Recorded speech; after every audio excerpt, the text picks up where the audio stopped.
Bom dia, amigo. Como é bom estarmos juntos mais uma vez, começando um novo dia, retornando à sua companhia e podendo estar na sua presença nesse começo de dia. Quero deixar um abraço muito especial, muito carinhoso para com todos os aniversariantes de hoje. Que o Senhor abençoe grandemente a sua vida e o encha de muitas felicidades. A todos, o convite para que os próximos instantes sejam dedicados à reflexão em torno da Palavra de Deus. Acreditamos que a Bíblia Sagrada fala de modo muito claro às nossas vidas e, quem sabe, se Deus não tem algo especial para lhe falar hoje, na manhã desse dia, a respeito do seu viver e a respeito dos projetos que Ele tem para você. Por isso, todos vocês que nos assistem nesse instante são convidados a dedicarem apenas alguns instantes do seu tempo a esse momento de reflexão em torno das Escrituras. Vamos juntos à Palavra de Deus, identificar algo que Deus tenha a nos falar nesse momento. Você é nosso convidado. Quero lhe propor algo diferente esta semana, diferente apenas em termos de introdução a cada assunto. Há alguns dias estive em Israel com alguns membros da nossa igreja, alguns irmãos, um grupo, visitando diversos lugares e relembrando juntos diversas das experiências vividas por Jesus Cristo ou outros episódios ocorridos e narrados nas Escrituras, experiências de apóstolos ou de profetas. E quero lhe propor que alguns desses momentos sejam relembrados por nós hoje. E você é nosso convidado a começar de hoje, nos próximos dias dessa semana, a visitar mentalmente esses lugares. Eu queria começar convidando a irmos a Jope. Jope, uma pequena cidade hoje, localizada nos arredores da cidade de Tel Aviv, e em Jope alguns acontecimentos bíblicos tiveram lugar. Um deles acontece com Pedro, o apóstolo, não em sua residência, ele não morava lá, morava distante, na Galileia, mas quando ele estava em casa de um outro Simão, ali em Jope, e diz a palavra de Deus que ele tem uma visão, e a partir dessa visão, Deus lhe revela algo muito interessante. Eu quero ler com você, então, no capítulo 10 do livro de Atos dos Apóstolos, o versículo 34, que diz o seguinte: Então falou Pedro, dizendo: Reconheço por verdade que Deus não faz acepção de pessoas.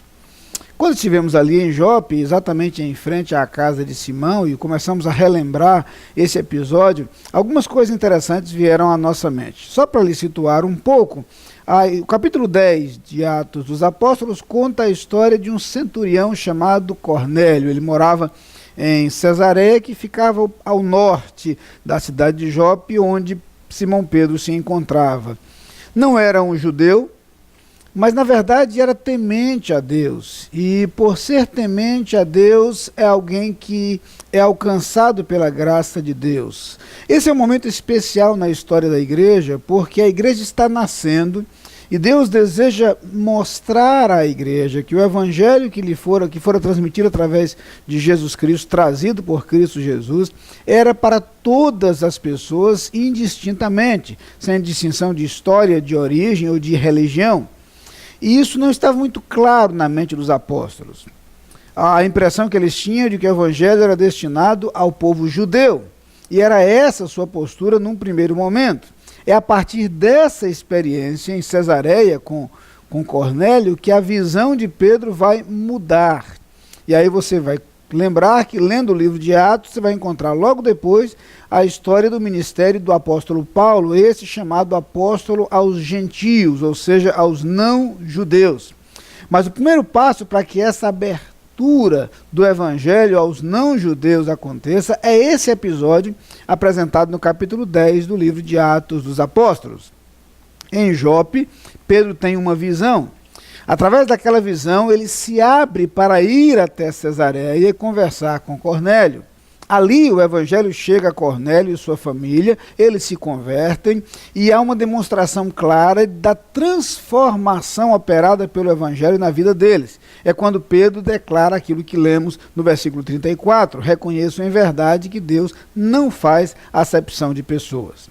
O que chama atenção nesse episódio é que, na verdade, ao longo de todo o ministério de Jesus, enquanto ele convivia com seus apóstolos, e Pedro era um dos mais próximos durante todo o tempo de seu ministério, Jesus ensinou muitas vezes e de muitas formas a universalidade do amor de Deus. Jesus sempre mostrava um amor que alcança a todos sem distinção. Por exemplo, quando estende o perdão à mulher adúltera, ou quando convida o publicano e rejeitado Zaqueu a descer da árvore para que Jesus vá à sua casa.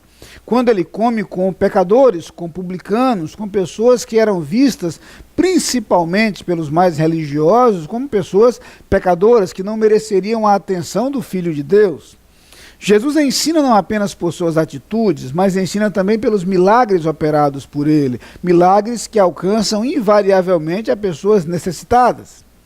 Não apenas isso, Jesus ensina através de suas parábolas, como quando ensina a parábola do filho pródigo, e fala de um filho que rejeitou a presença e a companhia do pai, que recebeu sua herança e a gastou de forma dissoluta, mas que se arrependeu, viu-se numa situação difícil e ao retornar à casa do pai foi recebido com alegria. Jesus fala, por exemplo, de um pastor que, tendo 100 ovelhas, perdendo uma delas, deixa as 99 no aprisco e vai em busca daquela que se desgarrou. E quer se referir justamente à universalidade do amor de Deus, quer nos lembrar que Deus nos ama a cada um de nós. E não há nada, absolutamente nada, que nos torne distantes do amor de Deus a ponto de não sermos alcançados por Ele. Quando Pedro diz, reconheço em verdade que Deus não faz acepção de pessoas, ele profere uma verdade que Jesus já transmitira ao longo de toda a sua vida e de todo o seu ministério. E uma das verdades mais preciosas das Escrituras. Deus nos ama a todos sem distinção. Deus nos ama a todos sem barreiras e sem restrição. E é justamente por isso que o evangelho trazido por Jesus Cristo me alcança. Esse evangelho lhe alcança. E da mesma forma como em Cristo Jesus eu posso ter a certeza da vida eterna, você também pode tê-la. E qualquer pessoa que se dispõe a receber o evangelho de Cristo Jesus. Vamos orar. Pai querido, muito obrigado, porque a tua palavra claramente nos mostra que o teu amor nos alcança. E que se demonstra para conosco não apenas no teu cuidado, não apenas na tua graça, mas também na salvação que proporcionas em Cristo Jesus. Que cada pessoa que nos assiste neste instante se sinta alcançado por esse amor, se sinta amado por ti e se disponha a receber a Jesus Cristo como seu Salvador e receber nele e através dele a certeza da vida eterna. Em seu nome oramos. Amém. Você é nosso convidado a participar das atividades da Igreja Batista da Capunga.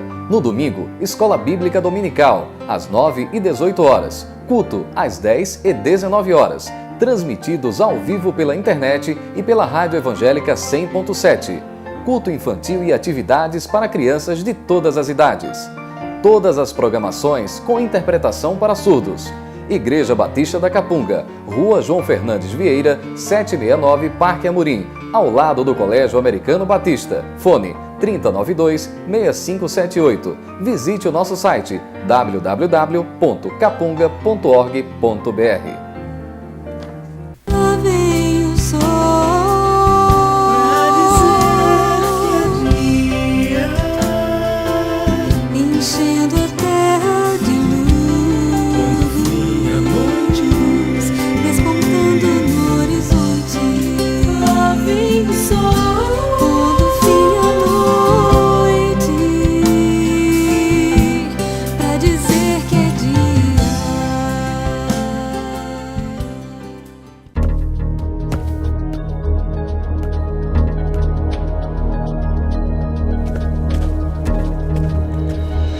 A Adlin cuida da sua empresa para você cuidar mais de você. Adlin Consultoria e Gestão em Serviços. 30 anos de trabalho. ISO 9001 e 14001. Soluções empresariais inteligentes e personalizadas em mais de 200 áreas. Adlin. Experiência de sobra para sobrar mais tempo para você.